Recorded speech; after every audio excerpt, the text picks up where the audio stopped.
নমস্কাৰ সকলোলৈকে পুনৰবাৰ স্বাগতম জনাইছো মোৰ আন এটা ভিডিঅ'লৈ আহক আজি আমি আসাম হিষ্ট্ৰীৰ কেইটামান গুৰুত্বপূৰ্ণ এমচিকিউ পঢ়িম আজি প্ৰথম কোৱেশ্চনটো হৈছে অসমৰ পুৰণি নাম কি ইয়াৰ অপচনসমূহৰ ভিতৰত শুদ্ধ উত্তৰটো হৈছে প্ৰাগজ্যোতিষ কোৱেশ্চন নম্বৰ 2 প্ৰাগজ্যোতিষৰ ৰাজধানী ক'ত আছিল ইয়াৰ অপচনসমূহৰ ভিতৰত শুদ্ধ উত্তৰটো হৈছে প্ৰাগজ্যোতিষপুৰ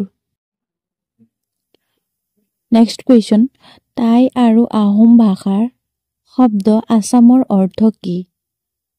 ইয়াৰ অপচনসমূহৰ ভিতৰত শুদ্ধ উত্তৰটো হৈছে অপচন ঘ অপৰাজিত। Question number 4, কামৰূপৰ প্ৰথমজন ৰজাৰ নাম কি আছিল? ইয়াৰ অপচন 4টাৰ ভিতৰত শুদ্ধ উত্তৰটো হৈছে মহিৰংগ দানৱ। কামৰূপৰ প্ৰথমজন ৰজা আছিল। Next question, কোনে কামৰূপ ৰাজ্যৰ ৰাজধানী কমতাপুৰলৈ স্থানান্তৰিত কৰিছিল? ইয়াৰ অপচন 4টাৰ ভিতৰত শুদ্ধ উত্তৰটো হৈছে ৰজা সন্ধ্যা। Question number 6, সৰ্বপ্ৰথমে কামৰূপ আক্ৰমণ কৰা মুছলমান শাসকগৰাকীৰ নাম কি আছিল? ইয়াৰ অপচনসমূহৰ ভিতৰত শুদ্ধ উত্তৰটো হৈছে মহম্মদ বিন বখতিয়াৰ খিলজী। Next question, মহম্মদ বিন বখতিয়াৰ খিলজীয়ে কেতিয়া কামৰূপ আক্ৰমণ কৰিছিল? ইয়াৰ 4টা অপচনৰ ভিতৰত শুদ্ধ উত্তৰটো হৈছে 1206 খ্ৰীষ্টাব্দত। Question number 8, কোনে কামৰূপক কামা লুপু বুলি কৈছিল? শুদ্ধ উত্তৰটো হৈছে অপচন 4টাৰ ভিতৰত অপচন ঘ হিউৱেনচাং। হিউৱেনচাঙে কামৰূপক কামা লুপু বুলি উল্লেখ কৰিছিল। Question number 9, ৰজা নৰকাসুৰে কাক বিয়া কৰাইছিল? ইয়াৰ শুদ্ধ উত্তৰটো হৈছে অপচন ক বিদৰ্ভ ৰাজকুমাৰী মায়াক। Question number 10, নৰকাসুৰে প্ৰতিষ্ঠা কৰা বংশটোৰ নাম কি? ইয়াৰ অপচন 4টাৰ ভিতৰত শুদ্ধ উত্তৰটো হৈছে অপচন গ ভৌম বংশ। Question number 11, ভাস্কৰ বৰ্মনৰ ৰাজত্বকালত প্ৰাগজ্যোতিষলৈ কোন চীনা পৰিব্ৰাজক আহিছিল? ইয়াৰ শুদ্ধ উত্তৰটো হৈছে অপচন গ হিউৱেনচাং।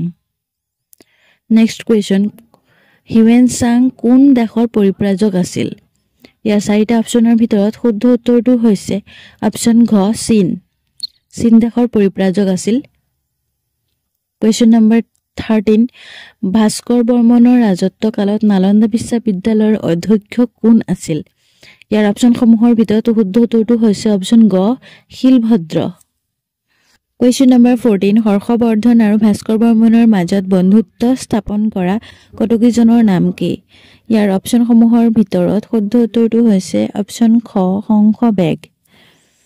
Question number 15, বৰ্মন বংশৰ শেষৰ ৰজাজনৰ নাম কি? ইয়াৰ অপচন 4টাৰ ভিতৰত শুদ্ধ উত্তৰটো হৈছে অপচন গ ভাস্কৰ বৰ্মন। ভাস্কৰ বৰ্মন বৰ্মন বংশৰ শেষৰজন ৰজা আছিল। Question number 16, হিউৱেনচাং কামৰূপৰ বিষয়ে লিখা টোকাখনৰ নাম কি? ইয়াৰ অপচনসমূহৰ ভিতৰত শুদ্ধ উত্তৰটো হৈছে অপচন ক চিইউকি। Question number 17, শালস্তম্ভ বংশৰ প্ৰতিষ্ঠাপকজনৰ নাম কি? ইয়াৰ অপচন 4টাৰ ভিতৰত শুদ্ধ উত্তৰটো হৈছে অপচন ক শালস্তম্ভ। Question number 18, শালস্তম্ভ বংশৰ ৰাজধানী ক'ত আছিল? ইয়াৰ শুদ্ধ উত্তৰটো হৈছে অপচন ক হাৰুপেশ্বৰত আছিল। মাজতে কথা এটা কওঁ, আপোনালোকে যিসকলে এতিয়ালৈকে মোৰ চেনেলটো ছাবস্ক্ৰাইব কৰা নাই ছাবস্ক্ৰাইব কৰি ল'ব অনুগ্ৰহ কৰি। এতিয়া আহোঁ নেক্সট কুৱেশ্যনলৈ। নেক্সট কুৱেশ্যন হৈছে শালস্তম্ভ বংশৰ শেষৰ ৰজাজন কোন? ইয়াৰ শুদ্ধ উত্তৰটো হৈছে অপচন খ ত্যাগ সিং আছিল শালস্তম্ভ বংশৰ শেষৰজন ৰজা। Question number 20, পাল বংশৰ প্ৰতিষ্ঠাতা কোন? পাল বংশৰ প্ৰতিষ্ঠাতা আছিলে অপচন ক ব্ৰহ্মপাল। নেক্সট কুৱেশ্যন, পাল বংশৰ প্ৰথম ৰজা কোন? অপচনসমূহৰ ভিতৰত শুদ্ধ উত্তৰটো হৈছে অপচন খ ব্ৰহ্মপাল। তেখেত আছিলে প্ৰথমজন ৰজা পাল বংশৰ। নেক্সট কুৱেশ্যন হৈছে পাল বংশৰ শেষৰজন ৰজা কোন আছিলে? ইয়াৰ শুদ্ধ উত্তৰটো হৈছে অপচন ক জয়পাল। পাল বংশৰ শেষৰজন ৰজা জয়পাল আছিল। নেক্সট কুৱেশ্যন, তবাত ই নাছিৰী গ্ৰন্থখনৰ ৰচক কোন? আপোনালোকে এই ধৰণৰ কুৱেশ্যনসমূহ মনত ৰাখিব। ইয়াৰ শুদ্ধ উত্তৰটো হৈছে মিনহাজউদ্দিন চিৰাজ। Question number 24, তাৰিখ ই আছাম বা ফাতিয়াহ ই ইব্ৰিয়া গ্ৰন্থখনৰ ৰচক কোন আছিল?